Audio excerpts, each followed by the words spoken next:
Good morning. Today, here we discuss how Earth observation data can be useful in monitoring drought as well as its assessment. There are many approaches has been done over the years which can be useful for the drought monitoring. So, before going into detail about how remote sensing can be used in monitoring drought, we shall understand some basic aspect. As we know, drought is a part of Earth climate and it can occur every part of the world. It cannot recognize regional or political boundary. One more interesting point about the drought is it affects larger number of people in the world. So it is one of the most significant disasters that has been occurring in the last 2 decades. Drought follows plough. That means those areas which are cultivated or more under cultivation are more vulnerable to drought. That is why drought develops slowly, onset slowly and develop cumulatively. By the time we are able to understand that there is a drought, it becomes late for us to recognize with the naked eye. Now here you understand which are the different kind of drought impact on the society as well as agriculture. So drought, first of all, it leads to the drying of the surface and no moisture available for sowing of crops.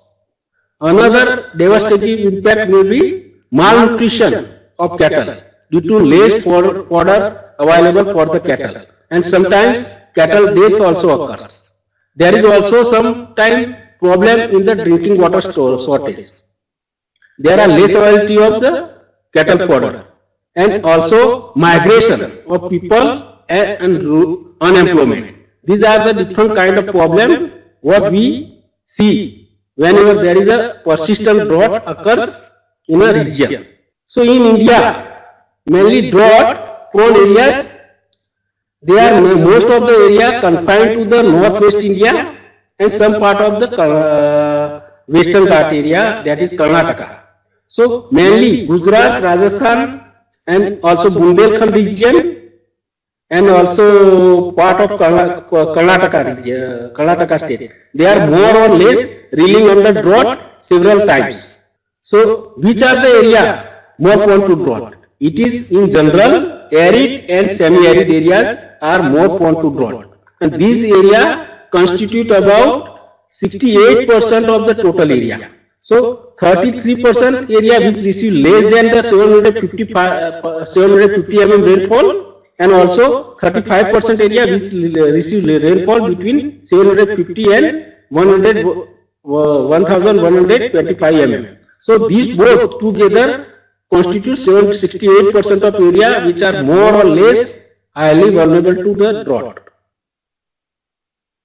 If you see the history, then we can see the last decade, 2 decades of the previous century is more under the drought. So frequent occurrence of drought was there in the Gujarat state in particular, but when we see all India figure, then we will find the worst drought was 1987.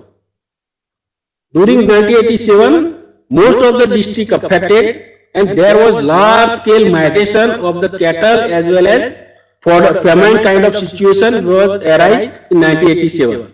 After 1987, second worst drought is 2002. Now drought impact already we have discussed, but in total, drought effect may be economical, physical and social, and this effect covers like famine, women suffering, death, abandonment of whole geographical region. So wide intensity drought often claim 50 to 150 million tons of grain. That is the main source of food. So in general, whatever gain we have achieved due to green revolution occur in the late 60s and early 70s is being offsetted by the persistent drought which hit the India in one or another year. Now you see here one picture that shows people are at hell, not at well. That means such a pretty situation during drought where people has to be in queue for long and long hours for even drinking water. So this is a one kind of example which taken during the 2002 drought. It was one of the severe drought, and this is a picture of Rajasthan. Now drought, we have to understand also drought. In simplistically, drought means imbalance between the supply and demand. Whenever there is a water scarcity, that means physical unavailability of water. So water scarcity with respect to the given demand of a specific region. So whenever there is an imbalance occur between supply of a water through rainfall or other means and demand put forward by the domestic supply requirement, industrial requirement as well as agriculture requirement. So whenever this balance occur, imbalance, then we can say there is a drought. So drought it cannot be defined just like the imbalance between less precipitation and the evaporative demand. It can also cause due to disturbance in the atmospheric circulation, like ENSO phenomena, El Nino Southern Oscillation.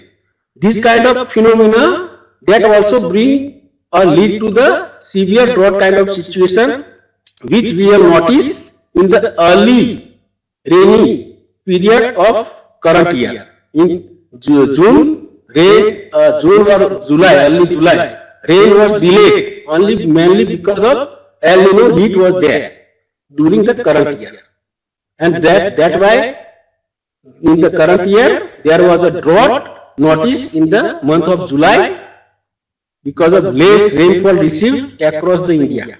Now we will see here different kind of drought.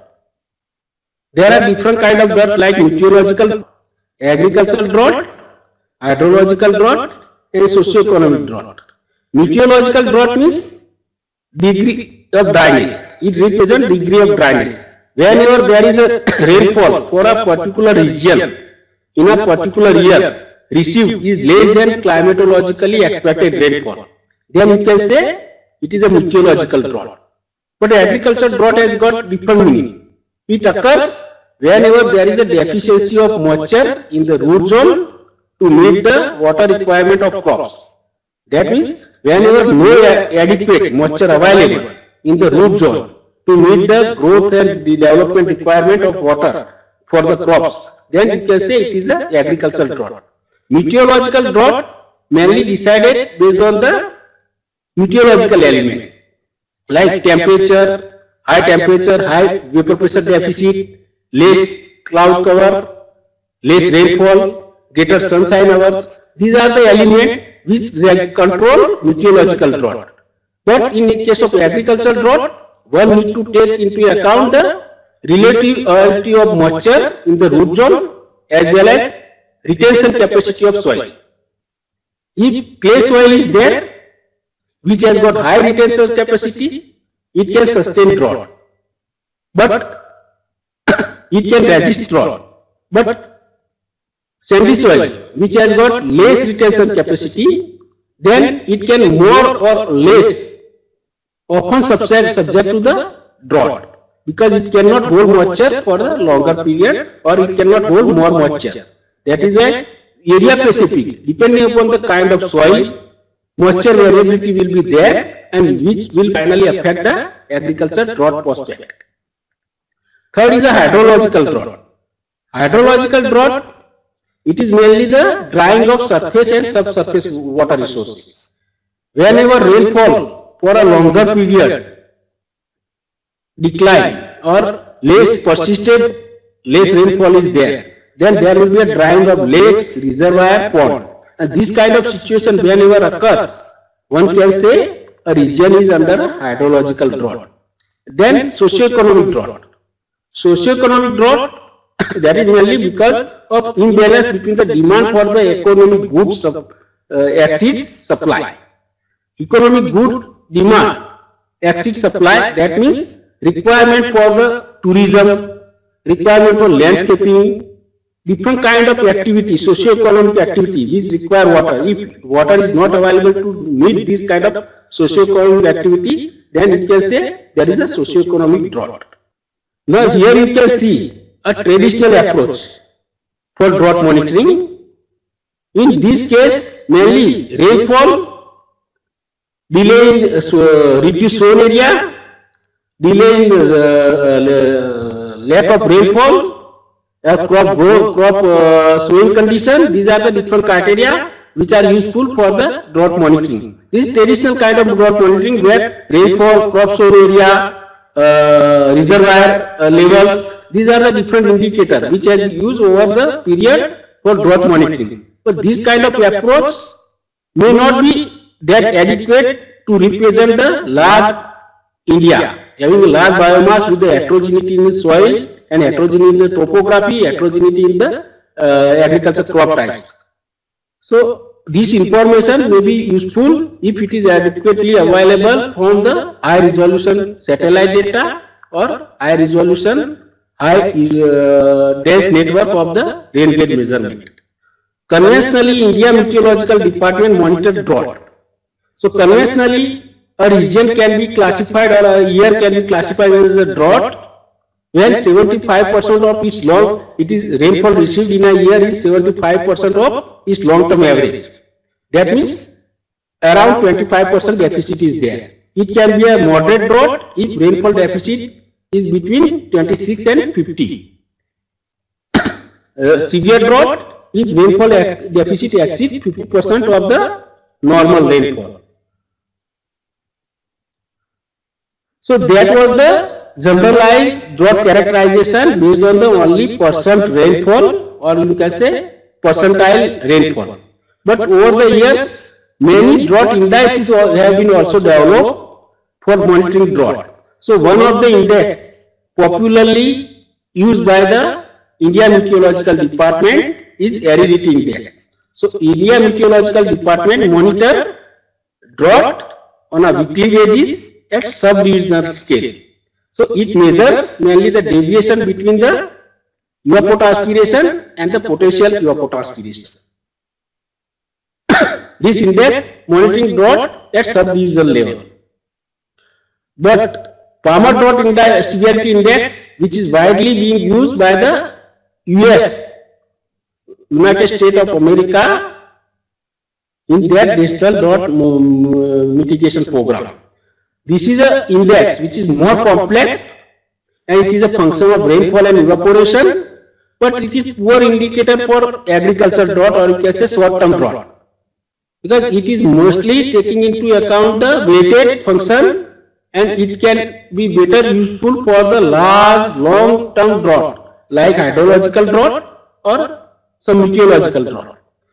But in India and other developing countries, standardized precipitation index, which is very easy and simple index, it is entirely based on only rainfall. So India and other developing countries where measurement network is not dense, or you can say measurement network is very sparse, then it is possible to apply more adequately, more accurately standardized precipitation index to define or depict dry and wet spell at multiple time scale and period. Multiple time scale means 1 month time scale, 2 month, 3 month, 6, 9, 12, 24, 36.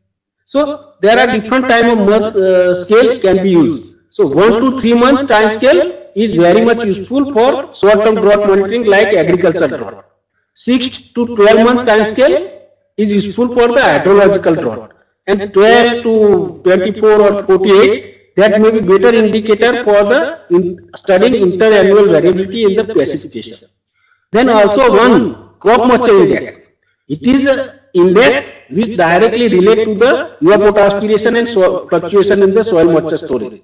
That is why it gains more advantage for capturing agricultural drought, because it is related directly to the crop evapotranspiration as well as soil moisture fluctuation in the soil moisture storage. So CMI gives short-term fluctuation about water status and it is useful for the agricultural drought. This can be calculated within inbuilt function of the farmer drought severity index, but crop moisture index can be calculated on a weekly basis. So this is the approach of drought monitoring by IMD based on aridity index. Here aridity index is calculated based on the soil water balance model. In this soil water balance model, weekly time series of potential evapotranspiration along with the weekly time series of rainfall and the available water capacity. Available water capacity means difference between the field capacity and the permanent wilting point. Based on the individual available water capacity obtained from the soil map of India, that is from National Bureau of Soil Survey and Land Use Planning, time series of PE and rainfall can be used to simulate soil moisture and actual evapotranspiration using the soil water balance model.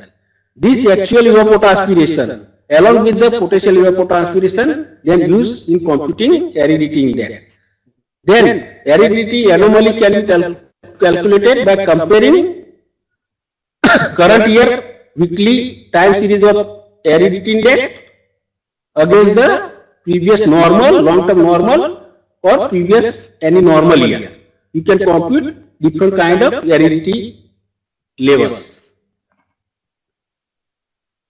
So this is a different based on the percentile rainfall or severe and moderate drought occurrence, mainly in Gujarat, Rajasthan. These are the area where high frequency of drought occurrence is there. You can see also this high frequency probability of occurrence is more, particularly here, and here also probability of severe drought occurrence is more. Now you can see the episode, particular drought behavior that can be captured with the 3-month SPI in Gujarat. Now here you see different kind of indices are there. One is a 1987, this is 1982, 1998 and 1997. So here you can see particularly this particular here it is a 1982 side drought. It is ranging between the -1 to 0. So negative SPI but only -1 to 0 negative SPI. So it is slight drought. But here you can see this negative. How much negative it is given going -2. 0, -1 and -1, -4.5, 0, 0. So this particular 1987, it is okay. Most of the values are above negative and it is more than -2. So it was the most severe drought. All station was under most severe drought. But again 1988, it is above normal. All SPI is positive, above 0 most of the station.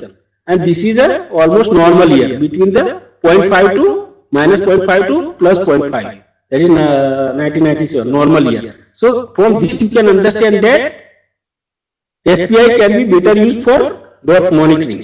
Now here you can see also in the partial form after geostatistical interpolation of SPI presented for the different month. So you see yellow color, all depicting it is a drought condition. August, September, October, all months were under drought condition. But in 1988, all months were above normal. So it is in blue color. So 1987 was mainly triggered by the El Nino phenomena, and 1988 it was influenced by the La Nina phenomena.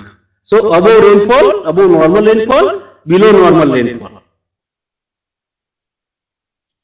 And it can be categorized based on this US National Mitigation Center classification. It will be categorized into different category like this. Okay, so this particular 1987 different drought class, moderate and exceptional drought condition are there.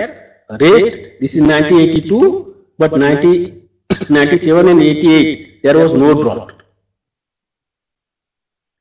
Similarly, okay, for the district level also you can see the influence of the scale, time scale. If 1 month time scale, which is in 1 month, June month, 1 month SPI, there is no drought for Rajasthan and Gujarat.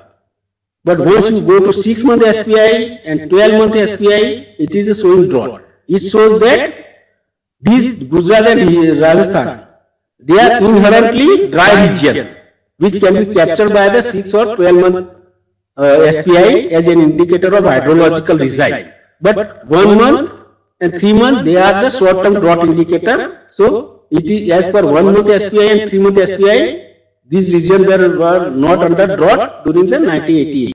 So this is frequency, district-wise frequency analysis. This is the most highest frequency of drought occurrence in Gujarat, this Bhavnagar, and also district of this Baroda. Another index is crop moisture index. Crop moisture index, which can be evaluated weekly basis. Here you can see particularly the pink dotted line. So initially, during the onset of rainfall was adequate, but there was a occurrence of drought during the mid stage, corresponding to the vegetative phase of most of the crop during July and early August. So this resulted into a drought. So mostly you will find the drought in 2002 is mainly in the mid. This was about the meteorological drought indices.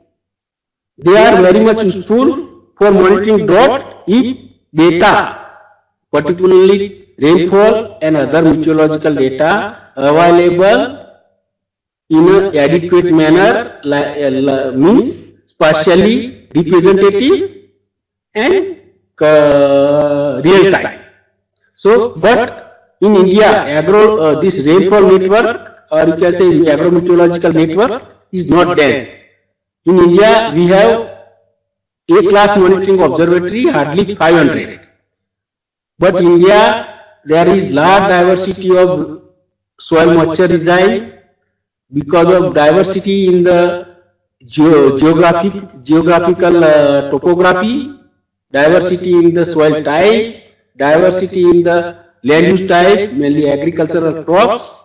These diverse land use and topography and the soil types, which result into the diversity in the climate over the different area. So one cannot represent an observatory available, one observatory in one district, that may not be adequate to represent the climate of that particular district. So we need to have a more dense network, then only we can better represent for monitoring drought using this conventional meteorological drought indices. That is why one need to integrate both remote sensing as well as weather information, that is meteorological drought indices, in an integrated manner for preparing regional drought maps. So typically remote sensing is useful based on the interaction of the electromagnetic radiation with the different feature, particularly crop, soil moisture and different parameter. So particularly with respect to agricultural crop, this is the typical reflectance characteristic of vegetation. So how vegetation behaves? In the visible region, because of chlorophyll pigmentation inside the leaves, there is a strong absorption of this wavelength. But suddenly there is a rise in the reflectance in the NIR region because of healthy cell wall interface scattering. So healthy crop, more scattering is there. Then there are 3 water absorption band. So if high water content is in the leaf, more amount of this magnitude of sweet wavelength is being absorbed. Based on this visible, NIR and sweet wavelength, different kind of indices can be generated as an indicator of drought. So satellite remote sensing, how it is useful? It is a main source of the satellite crop related information, particularly because of its large area coverage, multi-frequency, frequent repeat, and data available at the detail what user require. Today we have a satellite kind resolution for drought monitoring ranging from the advanced reefs to almost insect CCD kind of geostationary satellite. So it is a advanced reefs, NOAA, MODIS, OCM, and even geostationary satellite like INSAT CCD are capable of monitoring drought, and these all in the satellite having ability to monitor weekly or fortnightly drought condition over an area. So because of this frequent repeat and the wide range of resolution available to meet the requirement, different kind of indices can be computed from this kind of satellite. One of the commonly used index is the normalized different vegetation index. This is one of the most commonly used across not only India but also in the world. But this particular index has got certain problem. It may not be accurate in monitoring real-time drought because there is an associated time lag response to the drought, or you can say rainfall. Here we try to understand that whenever there is a wetting event, that means rainfall received at the surface, it will penetrate into the soil. Root zone will recharge. After soil root zone recharge, crop roots will uptake this water and it transfer through xylem to the leaf. Then leaf water status increase. Then leaf from stomata, this water exists to the atmosphere. Then one molecule, similar molecules of carbon dioxide fixed through photosynthesis in the leaves. Then because of the photosynthesis process, new growth, new leaves arise. Once this new resumption of new growth and newly leaves forms, then they can be detected by the remote sensor. So for taking this process, for happening this process, it takes almost 2 to 3 weeks to diagnose or to detect drought by the sensor after the wetting event take place. So there is a time lag of 2 or 3 weeks to detect the drought with this kind of normalized difference vegetation index. But another index is there, short-wave infrared. Here same thing is there because it is highly sensitive to short-term fluctuation in crop water, because it is highly sensitive to the liquid water thickness or leaf water status. So the moment there is a change being noticed in the leaf water status, sensor immediately detect. So it need not to have photosynthesis to occur, new leaves to form and growth to occur, then it is detected by the NDVI. But here the moment leaf water status increase or change, it is possible to detect by the remote sensor. So it is more sensitive to the real-time drought monitoring or short-term fluctuation. Another is a vegetation condition index. Vegetation condition index, this is also derivative of normalized difference vegetation index, but it is depend on the historical data. Why we need to use historical data? Because drought over the space and time vary. Over the space, there is large degree of variability in sensitivity of different agricultural crops to the drought. You take example of sugarcane, castor, cotton or pulses. Sugarcane or cotton are more sensitive to the drought because they have more water requirement compared to the pulses and castor kind of crop. So, but its effect on the vegetation, normalized different vegetation index, it cannot be used directly to compare drought across different regions with the different kind of crops. So here, using this kind of historical data, we are trying to normalize the geographical difference in the sensitivity of different biomes to the drought. Another index also being developed, that is mainly based on integrating land surface temperature and the vegetation index. So it is more or you can say exploiting NDVI, surface temperature, trapezoid or space. to derive an index which is closely related to the evapotranspiration, water stress, and soil moisture.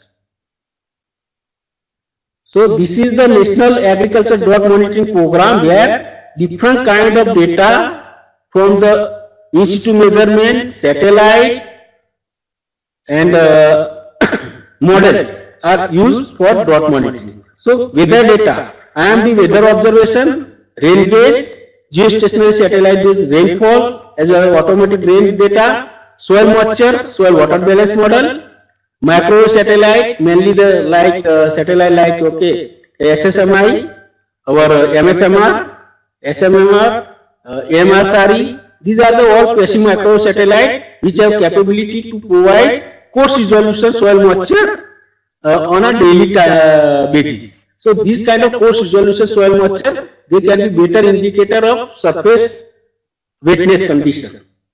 There are thermal data, as we said earlier, that by exploiting NDVI and surface temperature, trapezoid or space, one can also use these kind of indices like TVDI, VTCI to infer soil moisture to certain extent. Crop condition and crop estimation, particularly geospatial near real time from the different satellite. We can get information about the crop status, mainly actual crop status at varying resolution. Biophysical parameter from satellite. From satellite we can estimate LAI, FR, biomass, different kind of variable. Agrometeorological yield model. We can improve agrometeorological yield model also, and improve manual crop estimation survey. Then crop sown area. By having the repeat of daily or you can say weekly, you can enable to monitor the progress of sowing area, progress of kharif sown area. You can monitor based on the NDVI if you are having on a daily basis. You can monitor how much area is progressing, or if there is a drought, how much area is being sown. You can give on a weekly basis to the authority. So this is in the case of National Drought Monitoring Program. Mainly it works based on the current year and the previous year NDVI database. So mainly comparison of current year NDVI for particular week against the same week NDVI of normal year. Then the deviation along with the departure time is being used for the depicting changes in the vegetation vigor. So here you can see for 2002, this brown area, these are under the drought, means very poor vegetation condition it is showing. Then 2002 against the 2001 in June, you can see this red area, that is very low vegetation vigor. That means it is affected by the drought. In case of this Andhra Pradesh, it is done through advanced risk data.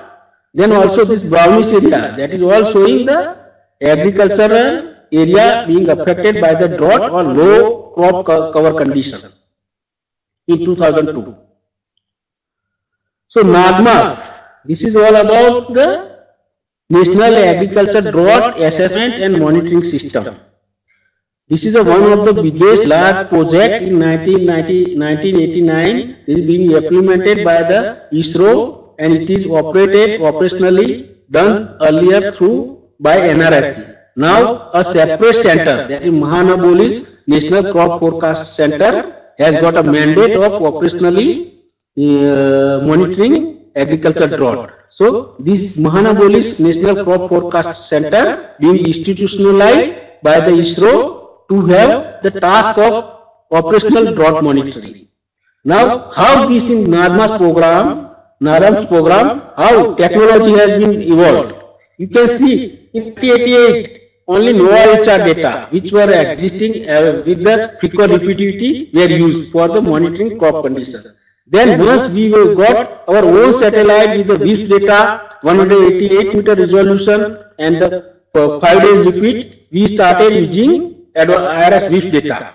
Then in 2002, WISP data agriculture is being used for agriculture monitoring and supplementation with the MODIS data. Then 2004, we have done more towards the criteria-based decision rule for the drought warning and declaration process being evolved, and all institutional participation and capacity building program also initiated. We have started using IRS WIF, advanced WIF data with the 1C and 1D. Then further is 2006.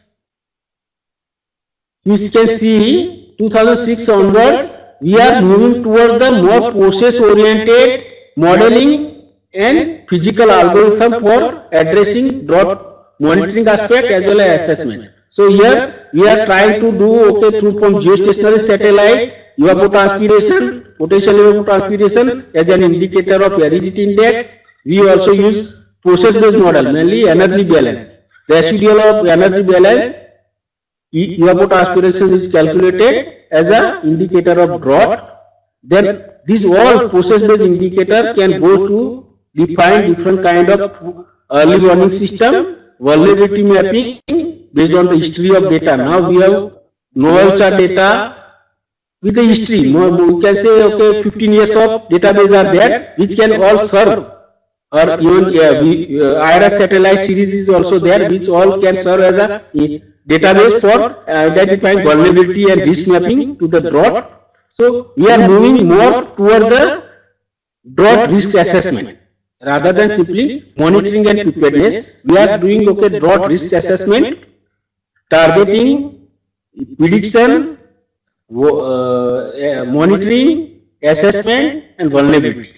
So nowadays NDVI anomalies are used, rainfall deviation, soil area also obtained from the remote sensing, soil moisture and evapotranspiration from thermal, geostationary as well microwave satellite data, and also nowadays with the soil water balance model are used for as an input for defining different application of drought. Now drought indices, deviation indices, that is simply normalized difference index of a current particular week or particular month minus NDVI of the normal year, or you can say long term. So this is a formula of NDVI where near infrared minus rate divided by near infrared plus rate reflectors. This is a one in the image where which you can see deviation index, which can be used for monitoring drought in the Rajasthan.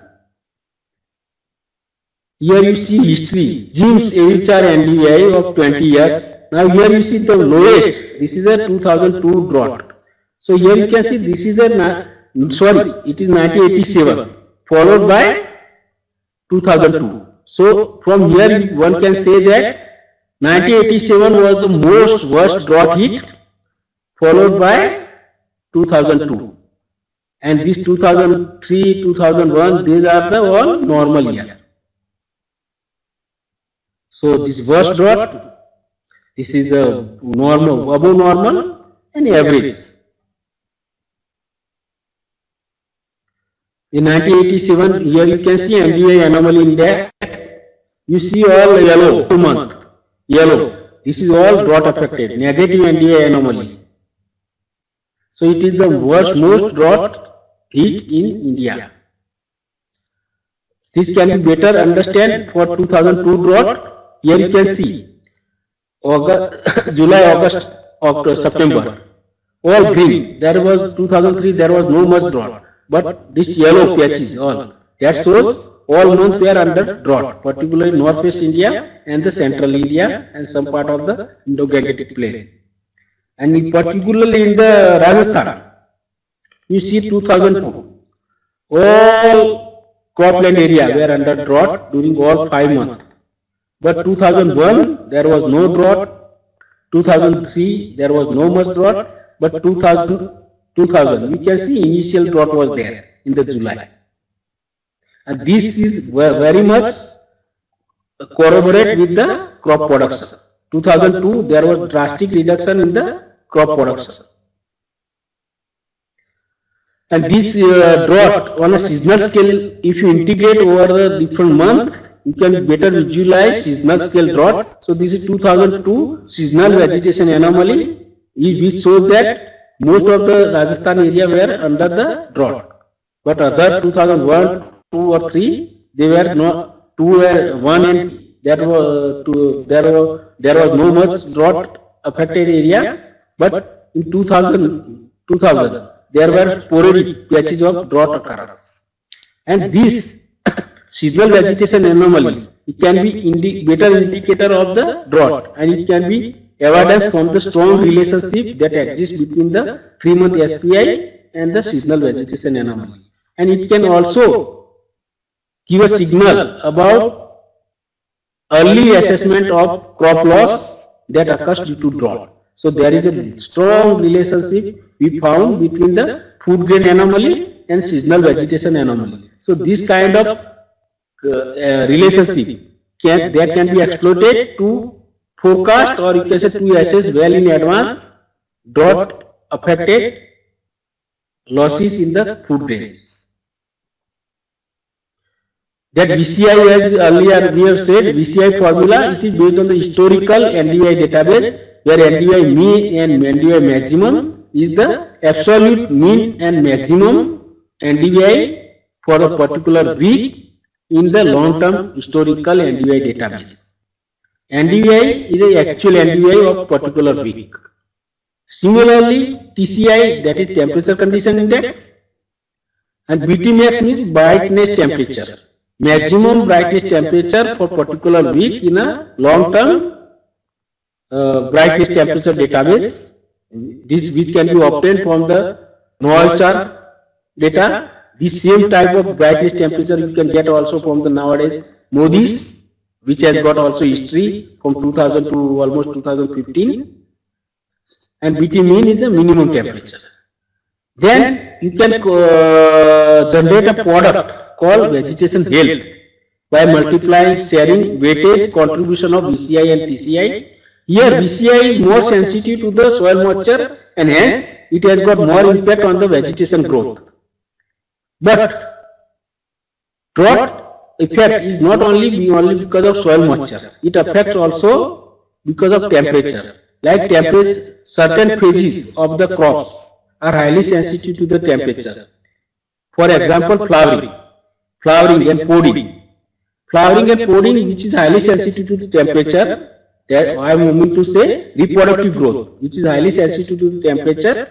That is why if you take into account temperature database, it will take care of any stress during the flowering or reproductive phase due to drought. VCI, this is generated for deforestation sites Alwar, Jaipur and Jaisalmer. So here you can see 20 or less than 35% VCI, that means a severe drought. And if it is a VCI is equal to 50% reflect fair vegetation, VCI 0 means dry month. Here you can see this is a vegetation health product for 2002 compared with the 2001 for the every daily basis, July 21 and August 04.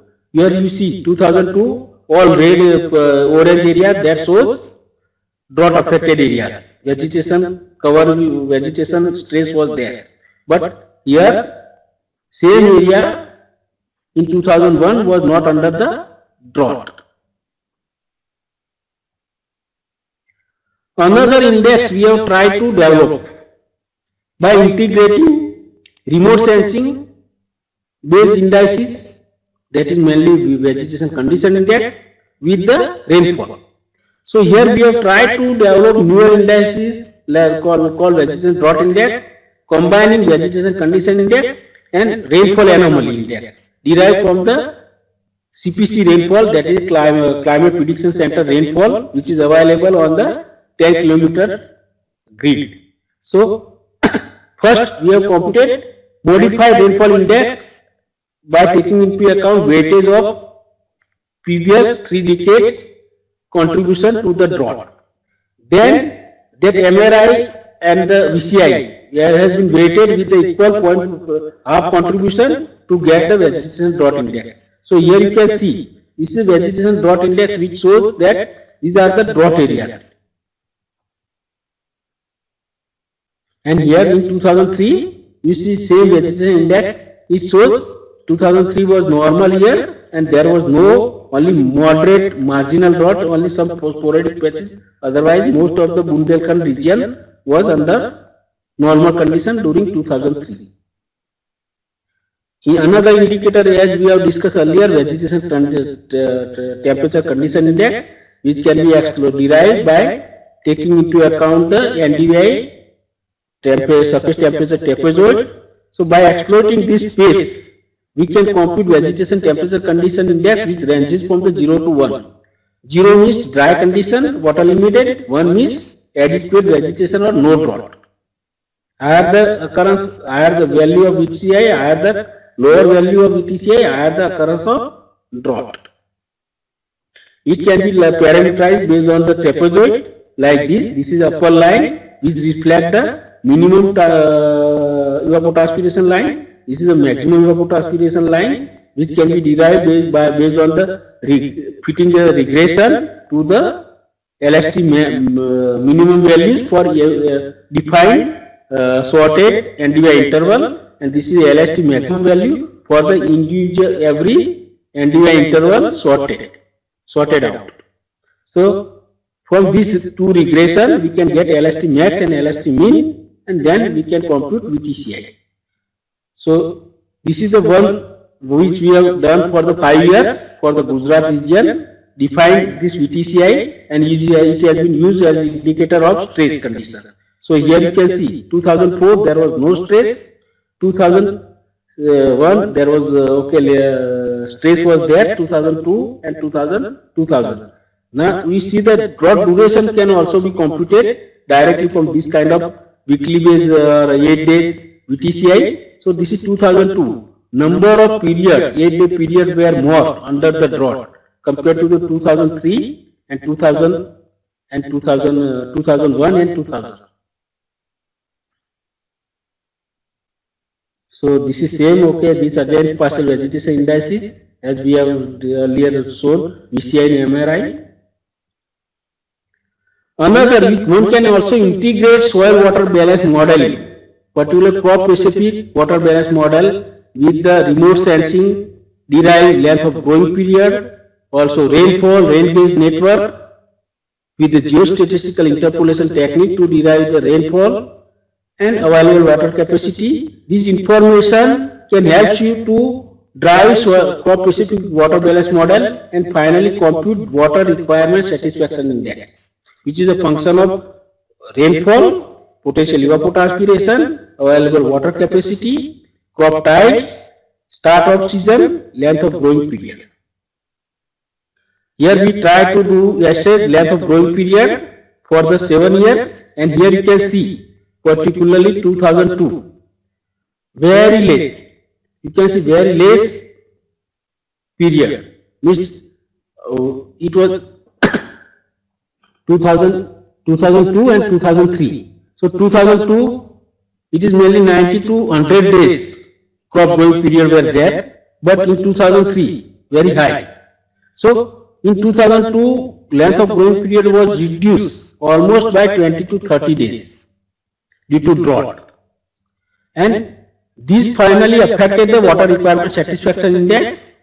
So here you can see the for sorghum, pearl millet and maize, we have computed the water requirement satisfaction index for the 2002 and the 1998. So here you can see this is a drought, WRS, bad crop, and this is a good crop. So this was a non-drought year, and here you can see 2002 crop condition water requirement satisfaction index is very poor, and it is a bad crop affected areas. Globally, people use different kind of scenario, different kind of drought indicator, and finally drought assessment. For in US, there are farmer drought indices, CPC soil moisture model, stream flows, standardized precipitation index, and satellite derived vegetation health model. These 5 indicators integrated to derive final drought maps. So US even going further, they are trying to develop a newer index, or develop index for monitoring. There is vegetation drought response index, which integrate satellite derived parameter, climatic component like standardized precipitation index, farmer drought severity index, and also biophysical environment like land use, soil types, ecological condition to derive final drought condition map. So nowadays, with the availability of history of the rainfall database like CRU database, Colorado Research Unit database available for almost you can say 100 years. These all database that can pave way for computing indices, newer and newer indices like standardized precipitation index, standardized precipitation, evapotranspiration index for studying interannual variability in drought. So different time scale SPEI has been computed over the whole globe as an indicator of drought. Now it is gaining wide popularity because it takes into account both rainfall as well as evapotranspiration. Standardized precipitation index, it takes only the rainfall. But now this is a better indicator because it takes into account both rainfall and the precipitation to construct the index for the drought. And it is multiscalar also. So if we have to have evolved some newer national drought information early warning system, it should have certain kind of component. What I opine that understanding of regional drought characteristics we should have. We should understand first of all what are the agroclimatic vulnerability to the drought across different regions, and moreover, if possible, crop specific drought vulnerability need to be analyzed well in advance to address drought aspect.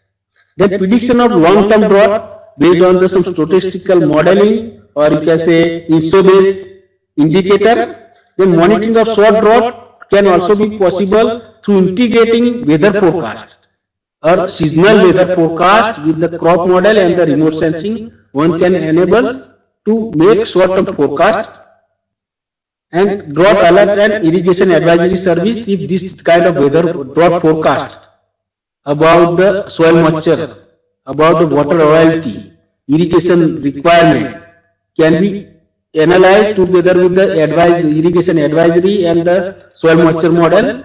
One can form irrigation advisories also. So this is a long term, okay, so drought linkage can be developed, calculation of interannual change, generation of long term meteorological data like. So there is one. In India mainly, if you see the rainfall, all India summer rainfall situation, now there is a strong relation happening between the INSO and the rainfall. So if you see La Nino, blue is a La Nino, red is a INSO, and this is a drought, bar is a drought. So whenever there is INSO condition, that means El Nino, southern El Nino phenomena is there, then there is a drought. It is because INSO El Nino is directly related to the dry event, and La Nina is directly related to the wet event. So whenever El Nino is there, there is a more probability of drought occurrence in India. So this what we have also analyzed: 1988 La Nino, 1987 El Nino, and we got also with the Southern Oscillation Index good correlation between the rainfall anomaly as well as food gain anomaly. So 3-month SPI is a good indicator of drought, and there is also this INSO index can be an indicator of regional drought. Soil moisture nowadays, okay, this is the soil moisture assessment which has been done based on the soil moisture model, soil water balance model, on operationally being analyzed by under the National Agriculture Drought Assessment and Monitoring Program and given available on Bhuvan also. So similarly, agriculture drought assessment for current September 2014, it is categorized into the area which is normal, mild drought and moderate drought. So moderate drought area in this September current year, it was this Rajasthan and some area of the Tamil Nadu and some part of the this Maharashtra, or you can say some Andhra, Maharashtra. Okay, some 1 or 2 districts in Gujarat. So these are the areas which were affected by the drought in the current year. So this is the approach what you can implement if you want to have prediction of the short-term drought, crop-specific drought. So you can integrate regional climate model, crop model like DSET or WAPOST or InfoCrop, regional climate forecast like RACM or WRF forecast, and remote sensing data you can use for the adjusting this drought stress index, which you can simulate based on the modeling, and then finally we can have a drought forecast.